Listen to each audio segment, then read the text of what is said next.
Quand on Ouais. est tout seul dans la tempête et que les creux peuvent dépasser 10 mètres, on a peur. C'est une épreuve qui est très particulière, le Vendée Globe. On compare souvent à l'Everest, on dit que c'est l'Everest des mers. Il a une baleine d'un bon 20 mètres qui est venue faire un petit bout de chemin avec moi. Je sens plus mes jambes, les parents qui pleurent au-dessus de moi, le médecin qui a les yeux humides et je pense que je suis paralysé. Bonjour et bienvenue sur Icon. Aujourd'hui, je suis enchanté de recevoir Stéphane Le Diraison, navigateur et de surcroît entrepreneur, mais aussi un finisher du Vendée Globe. Il a vraiment un palmarès incroyable. J'aimerais avant toute chose vous remercier d'être de plus en plus nombreux sur Icon. Vous pouvez cliquer directement sur le lien ci-dessous et nous permettre de recevoir de plus en plus de personnes. Stéphane, comment vas-tu ? Bonjour Mathieu, bonjour à toutes et à tous. Je vais très très bien malgré ces 40 degrés aujourd'hui qui ont rendu l'accès au studio un peu plus chahuté que d'ordinaire. Mais ravi d'être là pour cet échange. On va aborder bien entendu différentes phases de ton expérience d'entrepreneur, mais aussi de navigateur et de finisher du Vendée Globe. Est-ce que tu saurais te présenter en quelques mots, expliquer un petit peu ton expérience et comment tu as débuté en tant que navigateur ? Donc Stéphane Le Diraison, skipper mais aussi ingénieur et chef d'entreprise. Alors c'est vrai qu'en France, on aime bien mettre les gens dans des tiroirs, mais moi je me répartis dans plusieurs tiroirs. En fait, j'ai d'abord un parcours de passionné, de quelqu'un d'extrêmement engagé dans tout ce que je fais, mais toutes ces activités se déclinent autour de la mer. Donc à l'origine, j'ai une formation d'ingénieur, architecte naval, qui était bien sûr déjà connectée à cette passion, à cette volonté de naviguer, de tout comprendre des bateaux. Et donc, chemin faisant, j'ai aussi réalisé cette passion au travers de la participation aux plus grandes courses océaniques, les Transats Jacques Vabre, Route du Rhum, Vendée Globe à 2 reprises, donc le tour du monde à la voile en solitaire. Et en parallèle, avec ma casquette d'ingénieur, beaucoup d'innovation, de recherche, développement sur notamment des moyens de concevoir et fabriquer des bateaux en étant plus vertueux tout en restant extrêmement performant. Ok, alors comment on atterrit, comment on commence à évoluer dans le milieu de la navigation ? Est-ce que tu as un background particulier, une famille derrière au niveau de la navigation ? Est-ce que tu es arrivé comme ça de façon très spontanée ? Comment ça s'est passé ? En vérité, c'était, comment dirais-je, un petit peu une prédisposition en naissant en Bretagne Sud avec un papa passionné par la mer. Alors, je précise d'emblée passionné par la mer, mais pas par la compétition. Mon père n'était absolument pas un compétiteur. Par contre, je pense que j'ai commencé à naviguer bien avant de savoir marcher. Donc, la mer faisait partie de mon environnement depuis mon plus jeune âge. Donc, ça a ancré cette passion, cette volonté d'aller toujours plus loin, de regarder derrière l'horizon. Et puis, à l'adolescence, j'ai développé ce côté compétiteur qui, pour moi, est important parce que c'est aller chercher ses limites, c'est dépasser, être créatif, être innovant. Alors, je parlais d'un point de vue technologique tout à l'heure, mais aussi d'un point de vue humain, d'aller chercher des ressources qu'on n'ira pas chercher si on ne va pas se confronter aux autres. Et ce parcours, en fait, il s'est consolidé avec un accident de vie, comme on dit, à 17 ans, un accident de 2 roues. Qui s'est bien terminé, la preuve, puisque je suis là, mais qui est quand même passé par une phase avec quelques blessures. Est-ce que tu peux nous expliquer cet accident ? Qu'est-ce qui s'est passé exactement ? Alors oui, alors j'en parle parce que c'est un accident, c'est toujours quelque chose d'un petit peu négatif, mais dans mon cas, je serais tenté de dire que c'est même presque positif parce que ça a été un détonateur pour me réaliser ensuite. Donc ça commence par un banal, j'ai envie de dire, accident de 2 roues alors que je quitte le lycée et que j'ai confondu le terrain de cross et la ville. D'accord. Voilà, donc ça se passe pas bien dans un carrefour. Le réveil ensuite est à l'hôpital. Je sens plus mes jambes et avec les parents qui pleurent au-dessus de moi, le médecin qui a les yeux humides et je pense que je suis paralysé. Donc pendant 1 ou 2 heures qui vont être très très très longues jusqu'au diagnostic final qui va montrer qu'en fait la fracture s'est arrêtée avant la moelle épinière et que je vais récupérer mes jambes. C'est un tremblement de terre dans ma tête. C'est qu'est-ce qui m'arrive ? Je vais être en siège roulant, j'ai 17 ans, c'est l'horreur. Et d'un seul coup, il y a cette libération. Ben non, en fait, je revois le médecin arriver triomphant avec ses radios. Mais non, t'es un miraculé. T'inquiète pas, tu vas récupérer tes jambes, tu n'auras pas de séquelles. Et donc là, c'est une nouvelle vie. Et c'est une vie d'accomplissement. En fait, c'est-à-dire que jusqu'à là, j'avais la chance d'être plutôt bon élève à l'école. Je pense que j'aurais suivi un parcours assez académique. Et là, j'ai changé un petit peu l'équilibre. Et ce parcours, il s'est recentré autour de ma passion et de la volonté de s'accomplir. Voilà. Alors, au moment où le docteur te précise, vient vers toi et t'annonce que tu vas pouvoir remarcher, qu'est-ce qui se passe à ce moment-là dans ta tête? C'est quoi le détonateur? C'est vraiment le sentiment d'un nouveau départ. C'est Ouais. en fait quand je suis avec mes jambes qui bougent plus, en fait qui étaient comprimées par un hématome. Je me dis, mais quel imbécile, comment j'ai pu ne pas prendre conscience à ce point de comment la vie est précieuse, comment il faut la Mmh. protéger, de la chance que j'avais ce matin d'avoir juste la possibilité de me déplacer comme je voulais. Ouais. Et j'avais vraiment ancré à ce moment-là que voilà, c'était fini, entre guillemets, pour mes jambes. Donc quand ça revient, c'est une espèce de seconde naissance avec une approche très différente de la vie. Je me rappelle les copains de classe qui venaient me voir, se plaignant d'une mauvaise note, et je les regardais en disant, mais attends, mais relativise. Si tu n'es pas content de cette note, après tout, tu n'as qu'à travailler plus et tu auras des bonnes notes. Mais en attendant, c'est peut-être pas ça qui est le plus important dans ta journée. Et donc, Est-ce que tu dirais que c'est une chance oui, d'avoir eu cet événement, cette épreuve et que ça t'a donné un peu un boost d'énergie pour la suite des événements qui ont suivi ta carrière? oui, clairement, c'est une chance. Alors, peut-être se méfier de ce que je dis, parce que si des gens de la Mmh. sécurité routière nous entendent, ils vont dire, Oui, bah, en fait, les jeunes à 17 ans, lâchez-vous. Et une ça va chance être... psychologiquement, voilà, Voilà, pour bien les sûr. auditeurs. Je m'en suis bien sorti. L'histoire aurait pu être très différente. Donc, évidemment, il faut se mettre dans ces états d'énergie sans heurter une voiture dans un carrefour. C'est plus prudent. Mais dans mon cas, et avec l'histoire qui est la mienne, oui, c'est une chance. C'était un détonateur. Et c'était vraiment un événement qui m'a permis finalement de réaliser tous mes objectifs ensuite. Donc, oui, c'était important. Alors, on va rentrer un petit peu dans le cœur du sujet au niveau de la navigation. Donc, tu as été finisher du Vendée Globe. Est-ce que tu saurais un petit peu nous expliquer comment on se prépare à une telle compétition au niveau mental, au niveau physique? On aime bien dans Icon faire le parallèle entre la performance physique et le mindset, la performance mentale. Ouais. Comment on se prépare à une telle course? En fait, cette course, c'est l'histoire d'une vie. Cette course, j'ai commencé à la rêver donc avant l'accident que je viens de raconter. Je regardais avec beaucoup de passion, beaucoup d'envie, mais au sens noble du terme, Ouais, des compétiteurs en Bretagne Sud qui participaient à cette épreuve. Et, euh, et donc, pour y prétendre, déjà, il faut que ce soit bien ancré en soi, parce qu'il faut être prêt à déplacer les montagnes, à orienter tous ses choix de vie dans cette direction. Et ça, c'est vraiment le début en fait de cette course. C'est pas, je me prépare pas sur une ou deux saisons avant, c'est je me prépare en fait sur des années et des années. Donc c'est tout un parcours. Et pour moi, en fait, c'était une approche très méthodique. C'est-à-dire, j'avais conscience des phases par lesquelles il fallait que je passe avant de pouvoir ouais. prétendre être au départ. Donc évidemment que j'élève mon niveau technique, que j'accumule de l'expérience au large en solitaire. Donc j'ai commencé comme ça à naviguer, à faire des transats en solitaire, de la course, être dans des centres d'entraînement. Et donc ça, on va dire, c'est pour la partie navigation. Et pour la partie mentale, alors, c'est une épreuve qui est très particulière, le Vendée Globe. Il n'y a pas d'équivalent en vérité. On compare souvent à l'Everest. On dit que c'est l'Everest des mers. Alors c'est vrai que en soi, le point commun, c'est cet extrême, atteindre une espèce de limite qui nous fixe les éléments naturels. Mais le Vendée Globe, je pense, sans faire offense à ceux qui gravissent l'Everest et que je respecte infiniment, bien sûr, il y a un cran supplémentaire, c'est la durée.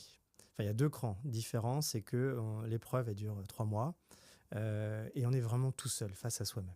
Bien sûr, on s'appuie sur une équipe en amont, mais on est tout seul.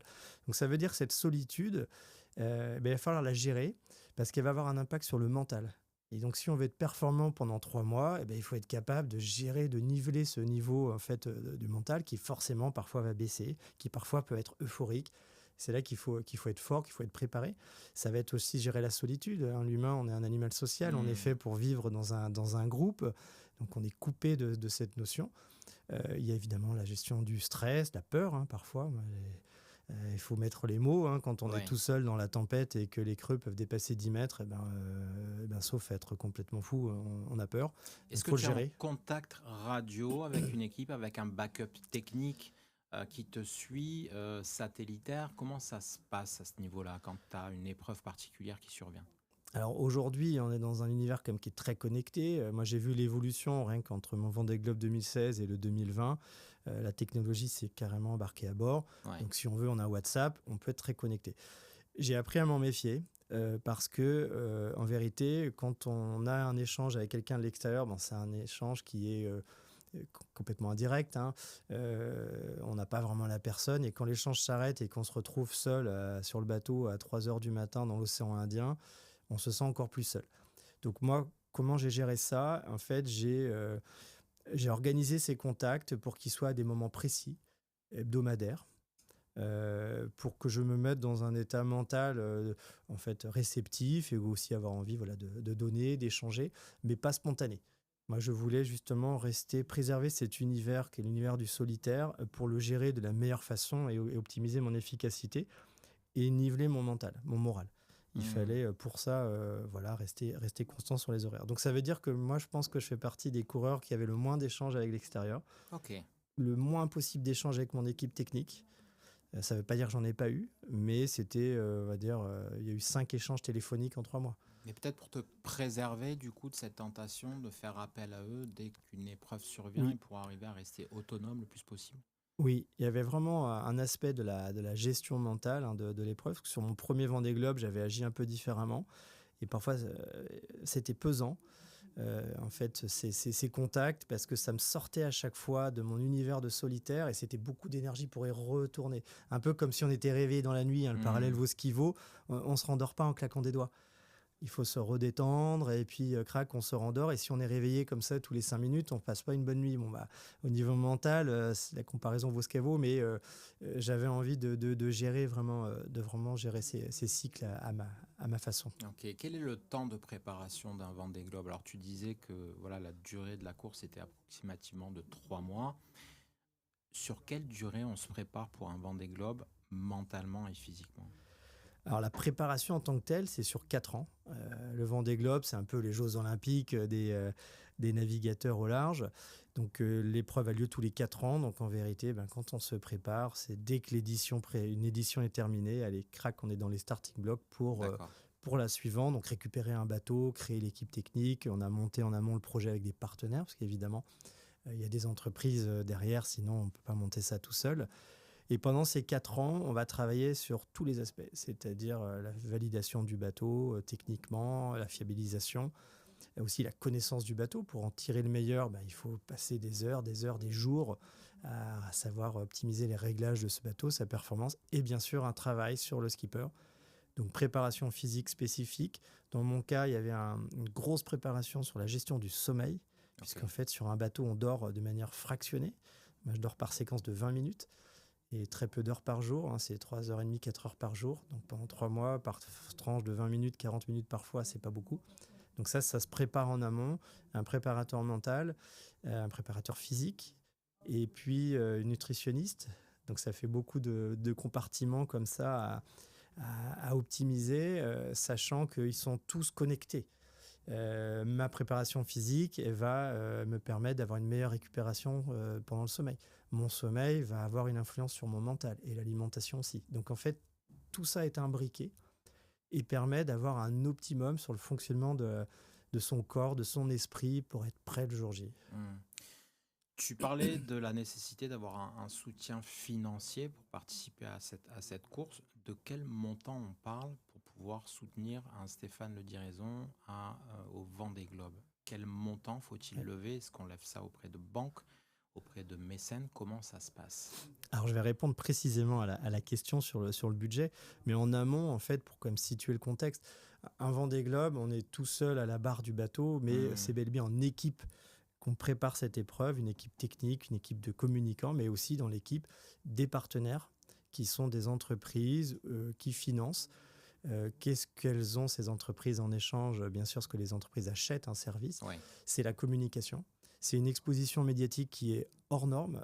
On parle de quelle sorte d'exposition sur le Vendée Globe? Est-ce que tu peux nous expliquer un petit peu? Alors, déjà, les 3 semaines de village, c'est-à-dire il y a tout un village de course au départ, on parle de 2 millions, presque 2,5 millions de personnes qui se déplacent physiquement. Donc c'est colossal. Ensuite, c'est toute la visibilité média, donc sur toute forme de médias, les réseaux sociaux bien sûr, Internet, le site de l'organisateur qui est très suivi, les télés, les radios, toute forme de médias. Là, on est sur des millions de pages vues, par exemple sur Internet, des centaines d'heures de télé.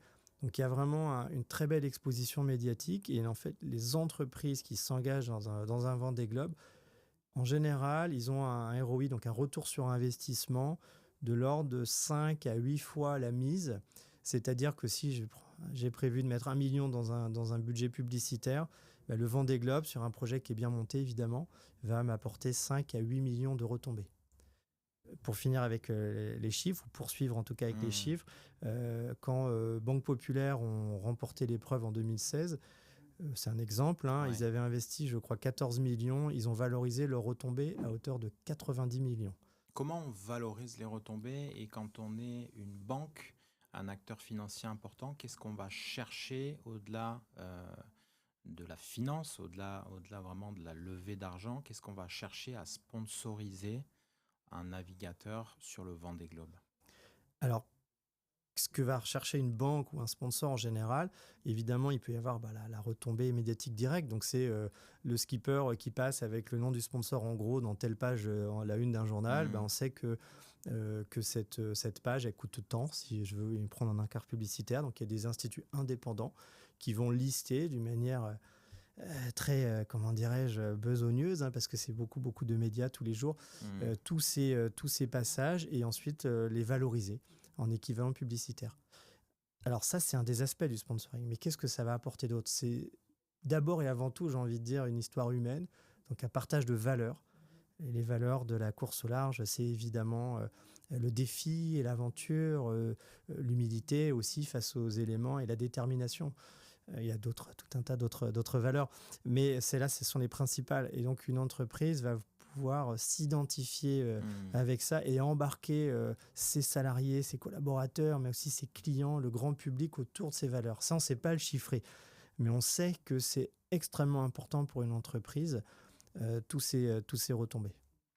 Est-ce que tu peux nous faire part d'un moment de doute que tu as eu, peut-être d'un moment de solitude extrême, voire de sentiment d'échec personnel euh, lors du Vendée Globe? Comment ça s'est passé? Comment tu as géré tout ça? Alors c'est vrai que sur un Vendée Globe, hein, il y a des hauts et des bas, on va pas se mentir, hein. Il faut le gérer justement, d'où l'intérêt de la préparation en amont. Donc pour répondre à la question, je vais donner un exemple, deux exemples rapides. Et le premier, c'est sur mon premier Vendée Globe. Et en fait, j'ai des systèmes de safran. Donc les safrans, c'est ce qui permet de manœuvrer le bateau. Oui. Et en cas de choc avec un objet, eh bien en fait, il se relève. Il se trouve que je suis dans le cockpit, donc là, le poste de manœuvre du bateau, et sans aucune raison, un de mes safrans se relève. Et en fait, le bateau change de direction, les voiles passent du mauvais côté, donc il est en panne pour les spécialistes. Et je me retrouve bateau couché sur l'eau, avec le mât qui chatouille la mer et le bateau qui donne vraiment l'impression qu'il va se retourner. Je suis suspendu par les bras dans le vide, les pieds au-dessus de l'eau. Tu te retrouves à quel endroit dans le monde? Alors je suis, donc au niveau géographique, je suis près des îles Crozet, D'accord. donc vraiment dans l'océan Indien, dans des eaux froides. Ok. Et donc loin de tout, hein. Là on se sent diablement seul. Et je revois cette scène qui dure finalement quelques secondes au début, où je suis vraiment pendu par les bras, comme dans un film, avec les jambes dans le vide. Et il va falloir agir, et tout seul. Et Et là, si tu dois appeler des secours, qu'est-ce qui se passe? Qui appelles-tu? Est-ce que tu as la possibilité de signaler, de faire un SOS? Comment ça se passe en pleine mer? alors évidemment, la volonté d'un skipper qui s'engage sur le Vendée Globe, c'est de le finir à tout prix. Bien sûr. Et donc de chercher tous les moyens pour se tirer de toutes les situations. Donc le secours, c'est vraiment l'ultime recours, et j'en étais pas là. Et en plus, il y a une petite chose intéressante à savoir, c'est que on a l'impression qu'au 21e siècle, on claque des doigts et on peut sauver n'importe qui, n'importe où. Ben, c'est pas vrai. Quand on est au départ, on signe une charte, on doit l'écrire de manière manuscrite pour bien montrer qu'on l'a comprise, qui nous explique que en fait, il y a plusieurs zones dans la course, mais qui sont sur des grandes étendues où il n'y a pas de secours possible. C'est une sorte de décharge de responsabilité de l'organisation, tu dirais, ou comment l'interprètes-tu, cette charte-là? C'est une décharge de responsabilité d'un point de vue pénal, pour décharger la responsabilité de l'organisateur, mais ça va au-delà. Je trouve que c'est une façon judicieuse de faire prendre conscience aux derniers réfractaires qu'on n'ira pas nous chercher quoi qu'il arrive. Et il faut prendre ses responsabilités, ou ne pas y aller, et naviguer en conséquence. Voilà. Il ne faut pas être une tête brûlée. Dans certaines zones, la moitié de l'océan Pacifique notamment, une partie de l'océan Indien, on n'ira pas nous chercher. Nos secours potentiels, et là ça nous connecte à une valeur de solidarité qui est très forte pour les marins, ce sont les autres compétiteurs. Donc ça, c'est comme un paramètre à intégrer pleinement.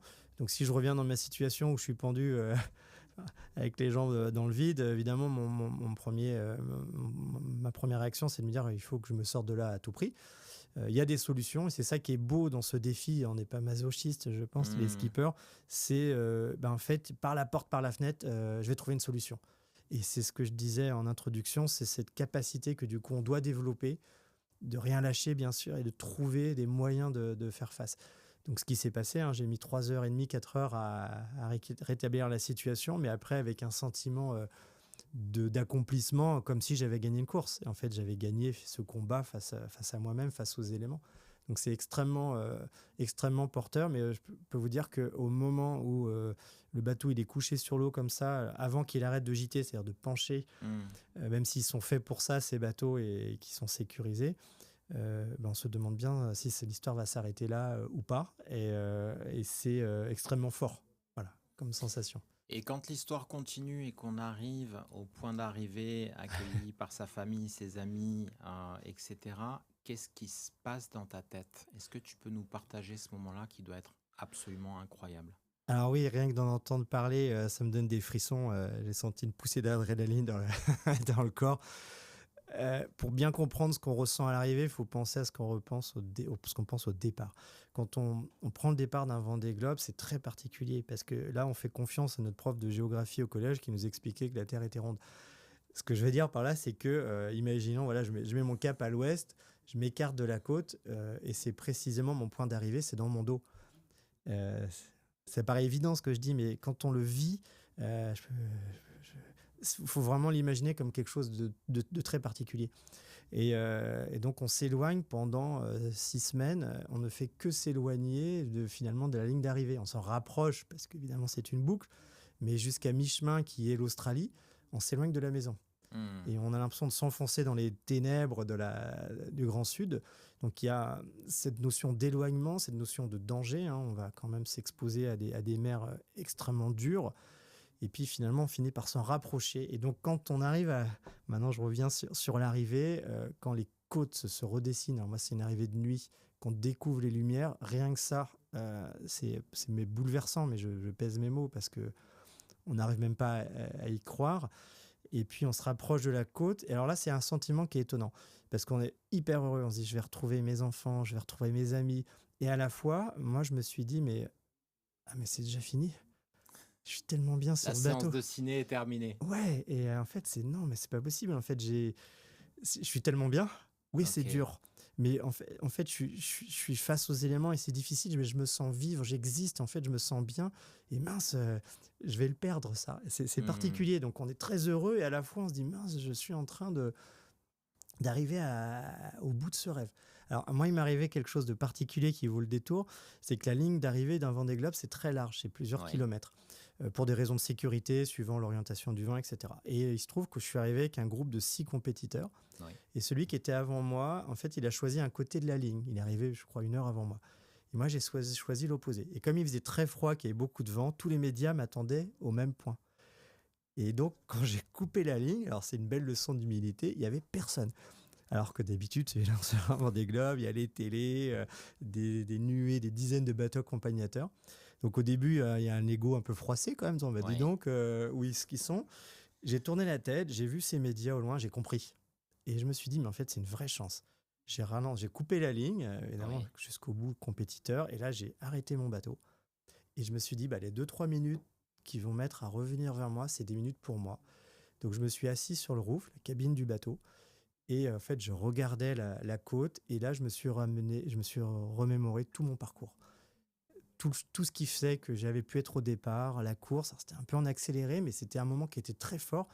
Et c'était finalement la plus belle des motivations pour faire la Hmm. course, même si j'adore la partager avec le public, avec tous les sponsors. Mais c'est aussi un projet qu'on fait pour soi, on va pas se mentir. Qu'est-ce que tu recherches justement dans un Vendée Globe? Tu nous faisais part justement il y a quelques instants de cette satisfaction extrême en arrivant proche des côtes. C'est quoi l'aboutissement d'un Vendée Globe personnellement? Comment tu vas pouvoir vraiment nous faire part de cette satisfaction énorme? Qu'est-ce qui se passe? En fait, sur un Vendée Globe, hein, et donc sur un tour du monde, c'est un espace de défi, mais aussi un espace de liberté. Ça nous renvoie à Mmh. Baudelaire avec le fameux homme libre, toujours tu chériras la mer. Et en fait, cette notion-là, elle est très forte. C'est-à-dire qu'on est dans une société qui est quand même très normée, surtout maintenant Ouais. avec le numérique. Tout est filmé, contrôlé, etc. Et d'un seul coup, on se retrouve dans un univers de liberté. Donc déjà, c'est un paramètre qui est extrêmement important pour moi. Et puis, c'est un paramètre, en fait, d'alignement. Un univers, pardon, d'alignement. C'est-à-dire que on triche pas face à la mer. Si on y va pour des mauvaises raisons, pour la gloire, faire plaisir à machin, être à la hauteur des espérances de son père ou que sais-je, comme mauvaise raison, on Mmh. va le vivre très très mal. Parce que tous les sentiments sont exacerbés sur un bateau. La joie, la tristesse, la peur. Donc, si on y va pour les bonnes raisons, qui sont pour moi en fait la mise au défi, le dépassement, la recherche de liberté et en fait se sentir vivre vraiment. C'est-à-dire que quand je suis dans un environnement urbain ou même à terre tout simplement, on est happé dans un espèce de mouvement ultra rapide. On a l'impression que la société s'accélère aussi avec le numérique, que les journées sont très courtes. Mmh. On est déconnecté finalement souvent des autres, de notre environnement au sens large. Et là, je me reconnecte. C'est-à-dire qu'une journée devient longue, mais dans le bon sens du terme. Je vois passer le temps, je me rends compte de la distance et je me réaligne vraiment. C'est extrêmement énergisant en fait d'être sur un bateau. J'ai vraiment le sentiment que mon acuité visuelle, mon acuité auditive, le toucher, les sensations sont décuplées. Mais c'est pas qu'une impression, parce qu'en vérité, on vient se reconnecter à son corps, ses émotions, ses sensations, le contre-pied finalement de notre quotidien. Et, euh, et même si c'est dur, ben, on a une intensité dans l'existence que personnellement je trouve que dans cet univers. Tu nous parles de, voilà, de cet univers de la navigation extrême avec la solitude. Est-ce que dans un Vendée Globe, on fait des rencontres humaines ou pas? Et qu'est-ce qui se passe dans ces rencontres? Alors on peut faire des rencontres, elles sont pas que humaines. Je vais donner un exemple sur une rencontre Hmm. humaine qui était très forte, mais d'abord juste un petit clin d'œil.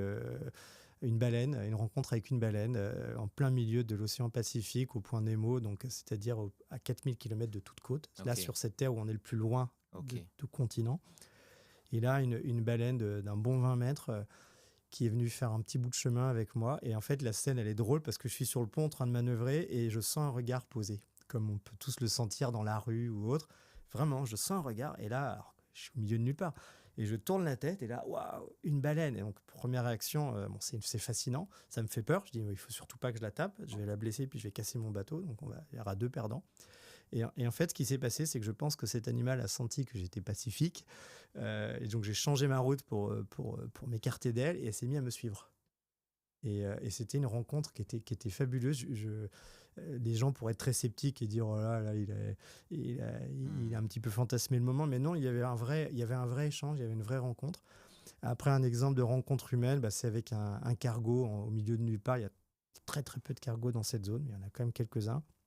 Et en fait, un échange en VHF, donc en radio, Hmm. avec l'homme de veille. Et là, l'échange, il est très drôle. Je ne vais pas le refaire en entier, mais alors, les moments clés, c'est oui, bonjour, je vous vois sur mon écran, qu'est-ce que vous êtes comme bateau? Donc, je raconte que je suis sur un bateau de 18 mètres. Donc, pour quelqu'un de la marine marchande où ils ont des bateaux de 200 mètres, il ne C'est une comprend fourmi? pas. Il dit, mais qu'est-ce que vous faites là avec une coquille de noix? Vous êtes fou ou quoi? Vous êtes combien à bord? Je lui dis, bah, je suis tout seul. Donc là, je sens le mec fasciné, mais pourquoi vous faites, qu'est-ce que vous faites là? Et c'est quoi votre bateau? C'est un voilier. Quoi? Vous êtes là tout seul sur une coquille de noix en voilier? Et c'est pas fini. Il me demande, mais vous venez d'où? Je dis, bah, de France. Alors quand on est quand même au milieu de l'océan Indien, ça paraît loin. Très bien. Vous allez où? En France. Alors je fais un grand silence. Je dis, mais qu'est-ce que vous êtes en train de me raconter? Alors je lui explique, oui, je fais le tour du monde. Et là, la personne me dit, attends, restez une minute et vous allez me raconter ça. Et en fait, ce qu'il a fait, c'est qu'il est parti chercher l'équipage. Il me dit, est-ce que vous pouvez raconter, s'il vous plaît? Et donc là, je me suis retrouvé, j'entendais en écho une dizaine de marins qui étaient hilars, mais c'était pas de la moquerie, en fait, c'était une sorte de sidération. Et du coup, après, il y a eu un échange qui était génial et je sentais beaucoup de bienveillance. Mais on va vous regarder, on va s'assurer que tout va bien, etc. Donc c'était une rencontre très très forte avec un équipage asiatique avec une culture différente, dans un univers à l'autre bout du monde, et c'était une émotion très très forte. Est-ce que tout est décuplé en mer? Ouais, vraiment, j'ai envie de dire que oui, parce que, en tout cas, tout ce qui est relatif à l'émotion, aux sensations, à l'engagement est décuplé, vraiment. Hmm. Même sa capacité, je trouve, à raisonner, à prendre du recul, je trouve que ça donne de la sagesse. Ça aide à se recentrer sur ce qu'on est vraiment. Alors c'est rigolo pour moi, j'étais un cancre en philosophie, Mhm. et c'est amusant comment la pratique de la course finalement m'a rendu philosophe et m'a permis justement de comprendre ses pensées, en tout cas d'avoir un regard un peu différent et une réflexion sur les choses. Donc ça c'est quelque chose de très fort. Comment on gère l'après-course une fois qu'on est à terre? J'imagine qu'il faut un moment d'adaptation pour retrouver sa famille, retrouver ses proches, réapprendre à vivre normalement. Comment ça se passe? Alors, ça se passe pas toujours très bien le retour à terre. Sur mon premier Vendée Globe, ça s'est même passé très mal parce que tout simplement, je ne l'avais pas anticipé. Et même si j'étais pas allé au bout de l'épreuve, parce que j'avais eu une avarie majeure, j'avais dématé, c'est-à-dire le mât s'était cassé, je m'étais retrouvé à devoir faire un gréement de fortune, c'est-à-dire récupérer des morceaux de mât pour créer un nouveau gréement, un nouveau mât et rejoindre l'Australie. Donc, ce qui était en soi une incroyable aventure humaine. Eh bien, en fait, quand je suis arrivé en Australie, donc j'avais fait comme 55 jours de mer, c'est pas rien. J'ai pris l'avion et puis je suis retourné à la maison un vendredi soir. Et le lundi, j'ai amené mes enfants à l'école. Et lundi soir, je me disputais avec ma compagne parce que j'avais oublié le tutu de danse et le goûter dans le sac. Voilà. Ça pour dire qu'il y avait pas eu ce sas. Je débarquais des mers du Sud et je me retrouvais aller chercher ma fille adorée, hein. J'étais très Hmm. content de retrouver mes enfants, mais il manquait ce sas. Et je l'ai compris. Je me suis dit, bon là, ça ne va pas. Donc dans ma préparation mentale avec mon préparateur, donc sur mon deuxième Vendée Globe, je lui ai dit, mais fais-moi bosser l'arrivée. Et donc, ce qu'on a fait, c'est qu'on a fait un déroulé de ce qui allait se passer pendant la semaine qui suivait. Donc, pour se rendre disponible et pas relâcher tout sur la ligne. Déjà, je dois, c'est la moindre des choses, une présence médiatique pour mes Hmm. partenaires. Donc, c'est pas je coupe la ligne et merci, ciao. Non, je fais des plateaux, je réponds aux interviews, Ouais, c'est normal. Et puis, j'accueille aussi ma famille, même si je suis content de les retrouver, pas en mode ours, bien sûr. comment c'était, bon, je te raconterai. Non, je me rends disponible. Ouais. Donc, ça, je l'ai beaucoup travaillé. Donc, pendant 3 jours, je suis resté au Sable d'Olonne. Et ensuite, j'ai loué une maison qui était au milieu des arbres, loin de la mer volontairement, et avec mes 3 premiers enfants, parce que mon petit dernier n'était pas arrivé. On s'est posé dans cette maison. Il y avait un jacuzzi entre les arbres, et j'ai passé une semaine presque dans le jacuzzi à récupérer, à reprendre mes Hmm. esprits, à reprendre aussi un rythme social, c'est-à-dire à pas me réveiller tout le temps au milieu de la nuit, à avoir des vrais humains, en l'occurrence mes enfants avec qui je pouvais parler. Et ça m'a permis de me reconnecter au monde réel, Donc si il te j'ose dire. faut une espèce de sas de Oui, décompression, de solitude, de désolitude, si oui, je puis dire, progressive, de façon à revenir sur Terre, oui, sans mauvais jeu de mots, oui, normalement. oui. Oui, ça c'est important. Et même ce sommeil fractionné que j'évoquais tout à l'heure, qui est fondamental pour un solitaire, parce que pourquoi on dort très peu? Parce qu'il faut gérer le bâton en permanence, c'est une question Hmm. de sécurité et de performance. Donc on est complètement dans un rythme qui n'a plus rien à voir. Donc je suis en action au milieu de la nuit. Et au retour, qu'est-ce que ça donne avec un sponsor que je n'aimerais pas, qui était PDG d'une très grosse entreprise française. Il me reçoit à 16h. Et là, j'étais dans ce qu'on appelle une porte de sommeil, un moment qui était privilégié pour moi pour récupérer. Donc Ouais, évidemment, c'était inaudible pour lui. ouais. Et puis, il m'avait accordé un créneau de temps. Donc voilà. Sauf que j'avais les yeux qui brûlaient, mais comme s'il était 5 heures du matin. Je luttais pour ne pas bâiller. Enfin, il faut imaginer l'ambiance. Hmm. Et le même jour, à 4 heures du matin, impossible de dormir. J'étais à Boulogne et j'ai pris mon vélo et je suis allé voir Notre-Dame. Voilà. Donc, mon corps qui était parti dans des équilibres qui n'avaient rien à voir. Donc, évidemment, c'est super quand on est en solitaire autour du monde. Évidemment, on ne peut pas vivre comme ça, ou alors on se déconnecte du monde et des autres. Combien de temps on met avant de retrouver un rythme biologique normal? Tu parlais de micro-sieste de 20 minutes, j'imagine qu'il faut quand même du temps. Est-ce qu'il te faut, comme une préparation physique avant navigation, une préparation physique après Mm. navigation pour ton retour sur Terre et comment ça se passe? Alors, au niveau du sommeil, moi, j'ai l'impression qu'il m'a fallu la même durée que la course, 3 mois, pour me recaler complètement. Ça ne veut pas dire que je ne dormais pas pendant 3 mois, bien sûr, mais je dormais différemment, plus tard, sur des phases plus courtes, avec plus de fatigue dans la journée. Donc, il m'a vraiment fallu 3 mois pour retrouver un rythme normal. Et oui, il y a un entraînement post-Vendée Globe, parce que même si on travaille ses jambes au maximum, elles travaillent beaucoup moins que ce que l'on fait d'habitude. Le corps, d'une manière générale, est en déficit de protéines. Alors, il faut savoir qu'on mange 5000 calories par jour sur un bateau comme ça. Donc, on a beau manger beaucoup, on est souvent en déficit. L'enjeu, c'est de ne pas maigrir. Et surtout, parce de toute façon, on est des sportifs, donc on n'est pas gras. Donc, si on maigrit, on va aller perdre des muscles. Comment ça se passe au niveau de la nutrition? Tu pars avec des rations de combat pour 3 mois. Comment on arrive à manger? Est-ce que tu pêches? Alors, Comment ça se on passe? pêche pas parce que je dis on, là j'associe tous les Ouais. autres, parce que en fait c'est un état d'esprit différent la pêche. Il faut prendre le temps d'ajuster sa vitesse, de trouver son appât, etc. Et on n'est pas là pour ça. On est là pour la performance. C'est un état d'esprit Ouais. d'optimisation, donc antinomique avec la pêche. Il n'y a pas de moment de calme. Non, moi j'ai des sacs hebdomadaires avec mes rations. Il y en a qui prennent des rations journalières, mais moi c'est hebdomadaire. Comme ça, j'ai quand même un peu de choix. Je sais qu'à la fin de la semaine, il faut que j'ai mangé tout ce qu'il y a dans le sac, et là j'aurai comblé mes besoins. Ouais, toujours un petit déficit. Et on sait que malgré tout, on va aller comment dirais-je, détruire un peu de muscle, notamment dans les jambes. Alors on en constitue aussi plus dans les biceps, les épaules. Quand on revient, on voit son corps transformé. Alors, Oui. moi, j'avais les abdos que j'avais à 16 ans, plus un pet de gras. Les proches te l'ont dit, les proches ont vu ta transformation Oui, physique. oui. Moi, je suis j'ai un physique plutôt de marathonien, et là, j'avais vraiment beaucoup plus de biceps, plus d'épaules. Vraiment, j'étais très, très sec, et par contre, j'avais plus de jambes. Pour donner un exemple, le jour de mon arrivée, je pense qu'en cumulé, j'ai dû marcher 400 mètres. Le lendemain, j'avais des courbatures comme si j'avais fait un marathon. Donc les jambes, il faut les réhabituer, il faut les retravailler. Moi, je fais beaucoup de cyclisme. Mes premières sorties, qui étaient pourtant toutes cool, je roulais à 25, j'avais l'impression d'être à mon top. Donc il faut retravailler le muscle, il ne faut pas le brusquer. On a moins sollicité ses jambes. En sport, c'est ingrat. Quand on met parfois 12 mois à être affûté sur ses jambes, par exemple, en 2 mois, on peut avoir tout perdu. Donc il faut reconstruire ça, et puis en essayant de garder le reste, parce que les beaux biceps, c'est pas mal. Alors on va parler sur un de tes projets dont tu es assez fier, qui s'appelle Time for Oceans, qui est un projet de navigation éco-responsable. Est-ce que tu saurais nous en parler? Oui, avec grand plaisir. Alors déjà, l'ancrage, c'est que quand on navigue, on ne va pas dans un gymnase, dans un stade. Son univers sportif, c'est la mer, donc c'est l'environnement naturel. Donc forcément, ça sensibilise à sa fragilité et les équilibres qu'il faut préserver. Donc moi, tout jeune, j'ai vraiment ancré ça de manière assez précoce par rapport à ce qui se passe aujourd'hui, que la nécessité à son échelle de protéger cet environnement. Puis il y a eu quelques déclics avec des pollutions liées à des naufrages de navires, etc., qui m'ont encore plus sensibilisé. Et il y a eu ce premier Vendée Globe.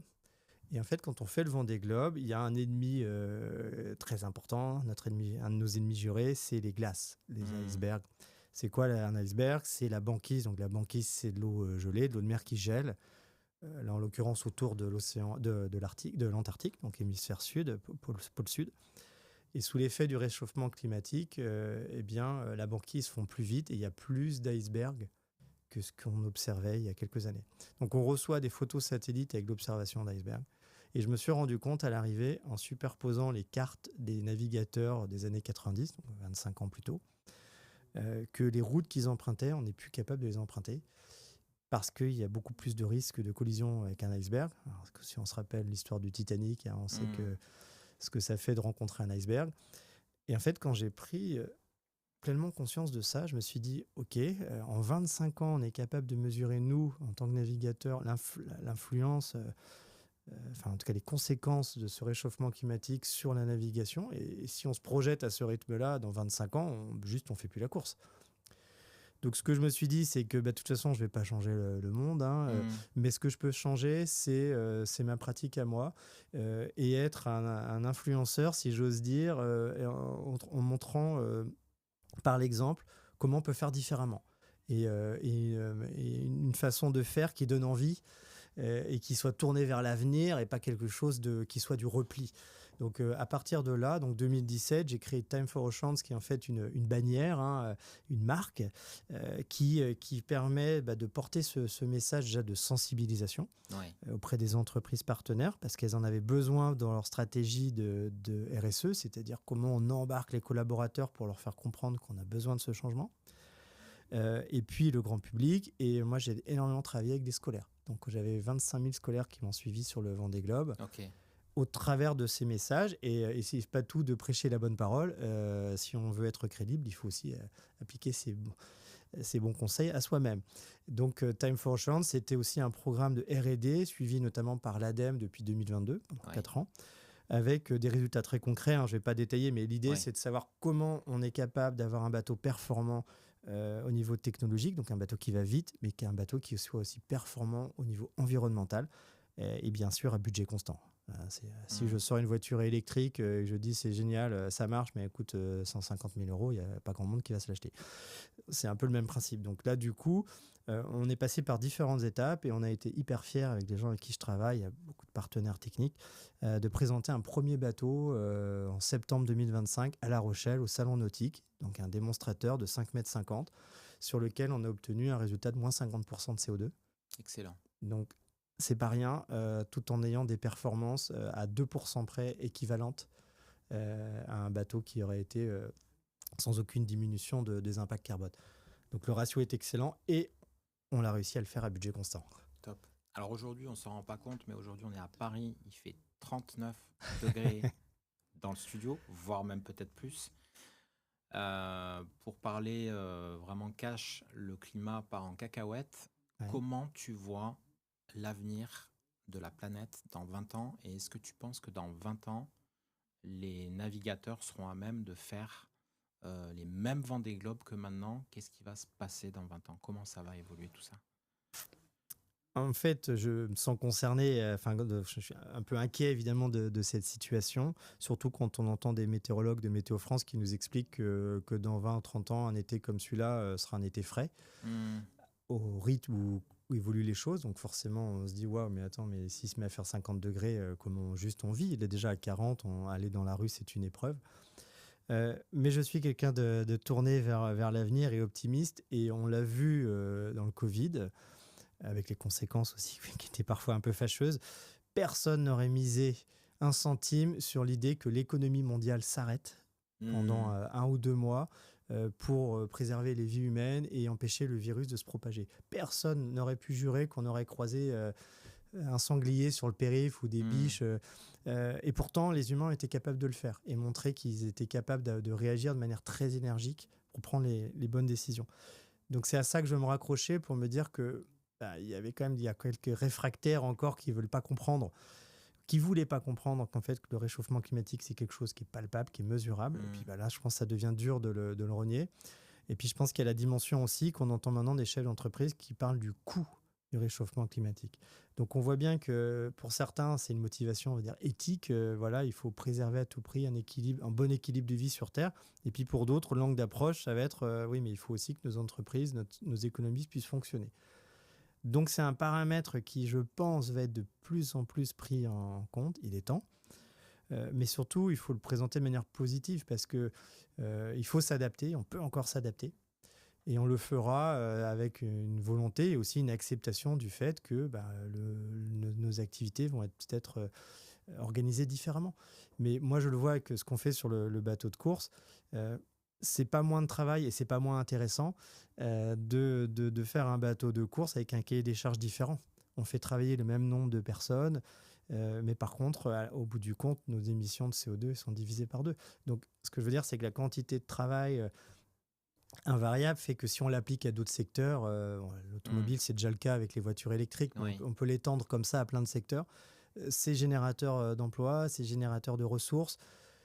Il faut accepter juste que cette transition, il faut la faire. Elle ne sera pas facile à faire, mais il faut y aller, quoi. Est-ce que tu penses qu'en étant éco-responsable au niveau de la navigation, on peut rester performant? Oui, bien sûr, parce que la performance, ça se fait toujours par rapport à un référentiel.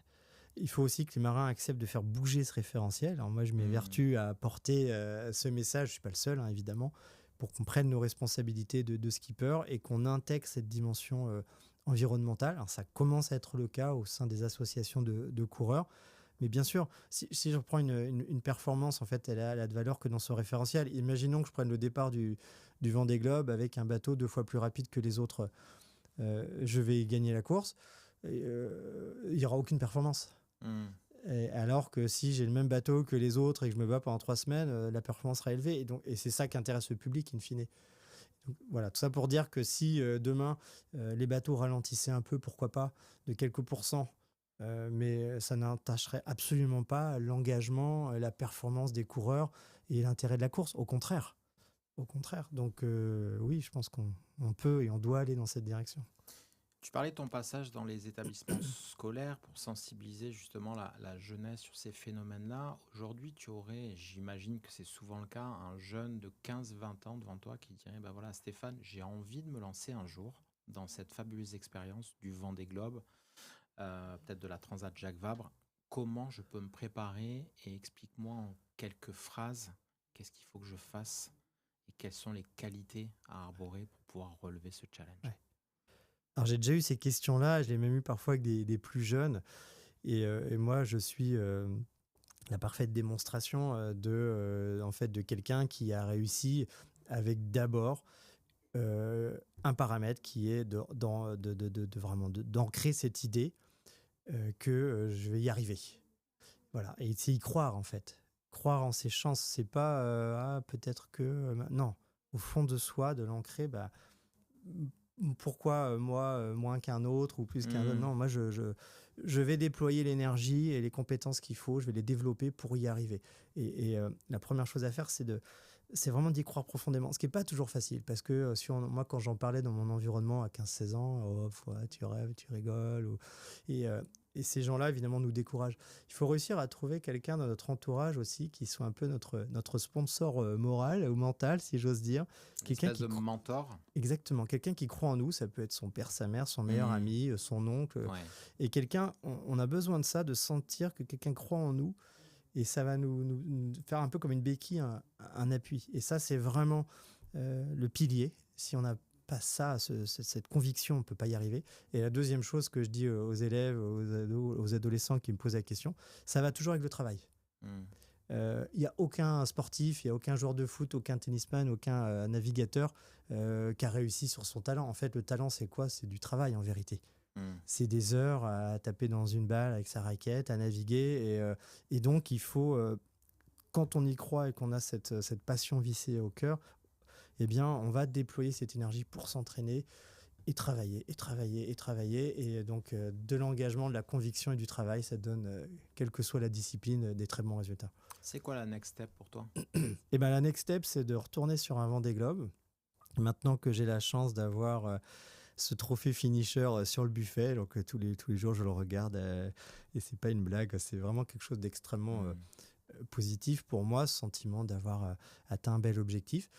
Mais évidemment, quelqu'un comme moi, je suis insatiable. C'est-à-dire que déjà, j'ai envie de retrouver ces énergies, cette sensation sur l'eau, mais de le faire complètement aligné avec mes valeurs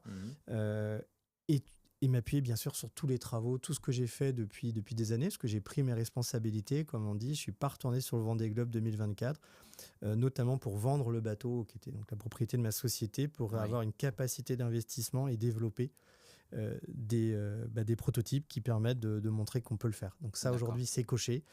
Voilà, j'ai montré ce que je savais faire sur l'eau. Maintenant, on a un super bateau qu'on aimerait construire. Donc next step, c'est de le construire et puis de naviguer avec ce bateau et que ce soit un super démonstrateur du fait qu'on est capable de faire bien en étant plus vertueux.